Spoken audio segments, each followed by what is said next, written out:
आहेत आणि या घाणीमुळं यांचे दोन्ही सुना यांना मुलांबाळांसह सोडून गेलेल्या आहेत. त्या अक्षरशः घरावर कोणी कब्जा करून घेईल म्हणून त्या भीतीनं त्या या घाणीत मध्ये राहतायत, वास्तव्य करतायत. कारण खूप कष्टाने रोज मजुरी करतात त्या आणि त्या रोज मजुरीतून त्यांनी ही जागा विकत घेतली होती आणि त्या तिथं त्यांची मुलं सुना सगळे वास्तव्यात होते. त्यांचं मोठ्या मुलाचं निधन झालंय.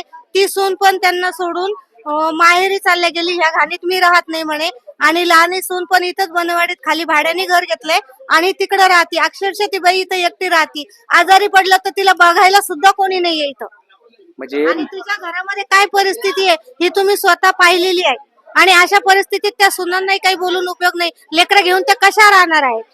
माझी एवढीच विनंती आहे, जे कोणी नगरसेवक आहेत, आमदार आहेत, पालकमंत्री आहेत, आयुक्त साहेब आहेत, ज्यांच्या कोणाच्या अधिकारात ही बनेवाडी आमची येते, त्यांनी फक्त इथं विचार करावा की इथले माणसं कशा पद्धतीत राहत आहेत आणि किमान नवीन पाईपलाईन आणि नवीन चेंबर बनवून देण्याची त्यांनी आमची व्यवस्था करून द्यावी, एवढीच माझी विनंती आहे.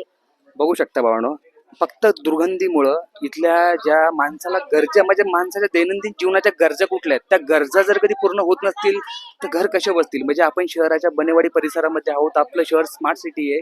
शहराचं नाव छत्रपती संभाजीनगर आहे. आणखी माझ्या शहराचं नाव असं आहे. आणखी माझ्या शहरामध्ये जर कधी असे कामं असतील किंवा इतके निष्काळज अधिकारी असतील, कर्मचारी असतील तर हे योग्य आहे का? बघू शकता ते पाण्याचे डव बघा कसे साचलेले आहेत. हे पूर्ण चंबरचं घाण पाणी आहे. या पाण्यामुळं त्या महिलांच्या घरामधल्या त्यांच्या 2 सुना, त्यांचे लेकर त्यांना सोडून गेलेले आहेत, प्रत्यक्षात दुसऱ्या परिसरामध्ये राहायला. तर ही गोष्ट योग्य आहे का?